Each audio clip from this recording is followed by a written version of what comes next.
माह की त्रयोदशी तिथि का प्रदोष काल में होना प्रदोष व्रत होने का सही कारण है। प्रदोष काल सूर्यास्त से 45 मिनट पहले प्रारंभ होकर सूर्यास्त के बाद 45 मिनट का होता है।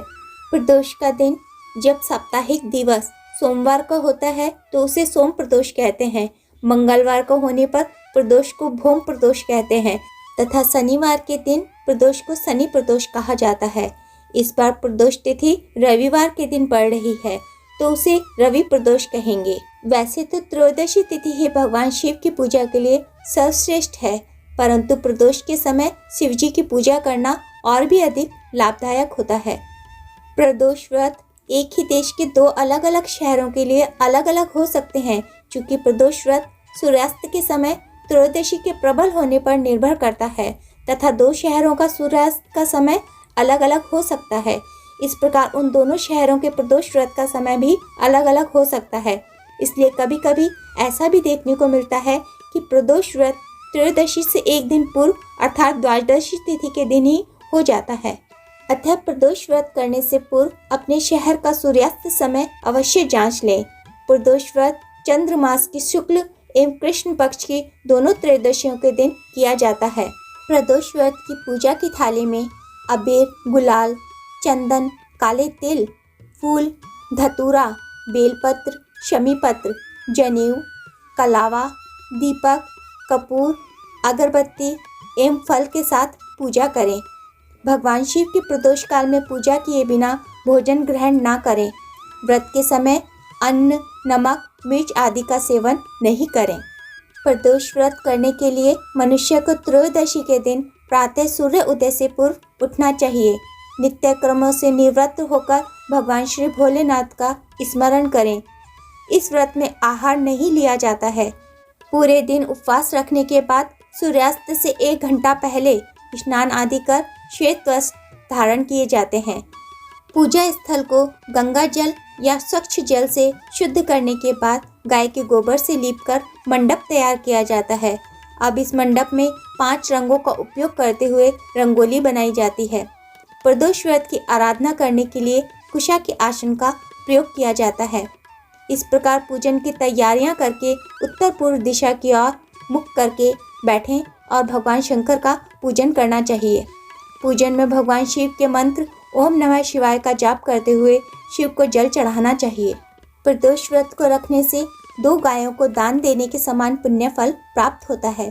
प्रदोष व्रत को लेकर एक पौराणिक तथ्य सामने आता है कि एक दिन जब चारों ओर अधर्म की स्थिति होगी, अन्याय और अनाचार का एकाधिकार होगा, मनुष्य में स्वार्थ भाव अधिक हो जाएगा, व्यक्ति सत्कर्म करने के स्थान पर नीच कार्यों को अधिक करेगा, उस समय जो व्यक्ति त्रयोदशी का व्रत रख शिव की आराधना करेगा उस पर शिव की कृपा हमेशा बनी रहेगी। इस व्रत को रखने वाला व्यक्ति जन्म जन्मांतर के फेरों से निकलकर मोक्ष मार्ग पर आगे बढ़ता रहेगा, उसे उत्तम लोक की प्राप्ति होती है। मान्यता और श्रद्धा के अनुसार स्त्री और पुरुष दोनों यह व्रत करते हैं। कहा जाता है कि इस व्रत से कई दोषों की मुक्ति तथा संकटों का निवारण होता है। यह व्रत साप्ताहिक महत्व भी रखता है। रविवार को पड़ने वाले प्रदोष व्रत से आयु वृद्धि तथा अच्छा स्वास्थ्य लाभ प्राप्त किया जा सकता है। सोमवार के दिन त्रयोदशी पड़ने पर किया जाने वाला व्रत आरोग्य प्रदान करता है और इंसान की सभी इच्छाओं की पूर्ति होती है। मंगलवार के दिन त्रयोदशी का प्रदोष व्रत हो तो उस दिन के व्रत को करने से सभी रोगों से मुक्ति व स्वास्थ्य लाभ प्राप्त होता है। बुधवार के दिन प्रदोष व्रत हो तो उपासक की सभी मनोकामनाओं की पूर्ति होती है। गुरुवार के दिन प्रदोष व्रत पड़े तो इस दिन के व्रत के फल से शत्रुओं का विनाश हो जाता है। शुक्रवार के दिन होने वाला प्रदोष व्रत सौभाग्य और दाम्पत्य जीवन की सुख शांति के लिए किया जाता है। संतान प्राप्ति की कामना हो तो शनिवार के दिन पड़ने वाले प्रदोष का व्रत करना चाहिए। अपने उद्देश्यों को ध्यान में रखते हुए जब प्रदोष व्रत किए जाते हैं तो व्रत से मिलने वाले फलों में वृद्धि होती जाती है। प्रदोष व्रत के उद्यापन के लिए 11 या फिर 26 त्रयोदशियों को व्रत रखने के बाद व्रत का उद्यापन करना चाहिए। व्रत का उद्यापन त्रयोदशी तिथि पर ही करना चाहिए। उद्यापन से एक दिन पूर्व श्री गणेश जी का पूजन किया जाता है। पूर्व रात्रि में कीर्तन करते हुए जागरण किया जाता है। प्रातः जल्दी उठकर मंडप बनाकर मंडप को वस्त्रों और रंगोली से सजाकर तैयार किया जाता है। ओम उमा सहित शिवाय नमः मंत्र का एक माला यानी 108 बार जाप करते हुए हवन किया जाता है। हवन में आहुति के लिए खीर का प्रयोग किया जाता है। हवन समाप्त होने के बाद भगवान भोलेनाथ की आरती की जाती है और शांति पाठ किया जाता है। अंत में 2 ब्राह्मणों को भोजन कराया जाता है और अपने सामर्थ्य अनुसार दान दक्षिणा देकर आशीर्वाद प्राप्त किया जाता है। दोस्तों, वीडियो में आगे बढ़ने से पहले यदि आप हमारे चैनल पर नए हैं और अभी तक आपने हमारे चैनल को सब्सक्राइब नहीं किया है तो प्लीज़ पहले चैनल को सब्सक्राइब कर लीजिए। वीडियो को लाइक जरूर कर दीजिए। आपका सहयोग ही हमें आगे बढ़ने की प्रेरणा प्रदान करता है। तो चलिए दोस्तों, अब मैं आपको प्रदोष व्रत से जुड़ी कथा सुनाती हूँ और इस बार यह प्रदोष व्रत रविवार के दिन पड़ रहा है तो रवि प्रदोष की कथा सुनाती हूँ। एक ग्राम में एक अति दीन ब्राह्मण निवास करता था। उसकी साध्वी स्त्री प्रदोष व्रत किया करती थी। उन दोनों को एक ही पुत्र था। एक समय की बात है, वह पुत्र गंगा स्नान करने के लिए गया।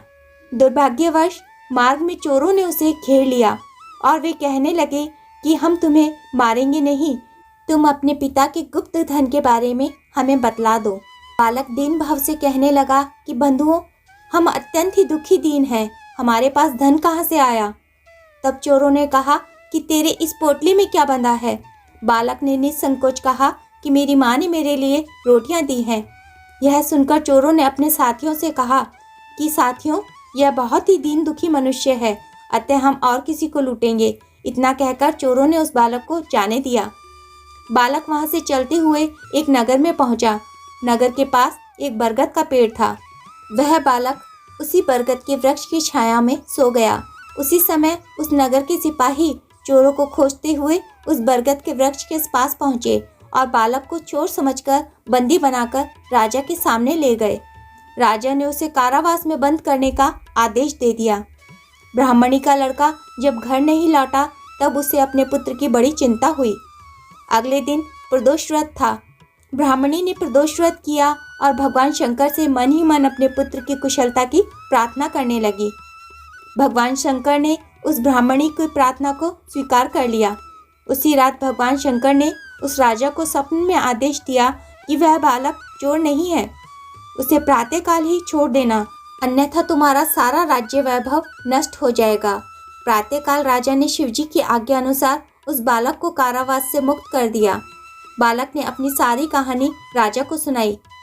सारा वृत्तांत सुनकर राजा ने अपने सिपाहियों को उस बालक के घर भेजा और उसके माता पिता को राज दरबार में बुलाया। उसके माता पिता बहुत ही भयभीत थे। राजा ने उन्हें भयभीत देखकर कहा कि आप भयभीत ना हो, आपका बालक निर्दोष है। राजा ने ब्राह्मण को 5 गांव दान में दिए जिससे कि वे सुखपूर्वक अपना जीवन व्यतीत कर सके। इस तरह ब्राह्मण आनंद से रहने लगा। शिवजी की दया से उसकी दरिद्रता दूर हो गई। अतः जो भी मनुष्य रवि प्रदोष व्रत को करता है वह सुखपूर्वक और निरोगी होकर अपना पूर्ण जीवन व्यतीत करता है। तो दोस्तों, ये थी प्रदोष व्रत से जुड़ी संपूर्ण जानकारी।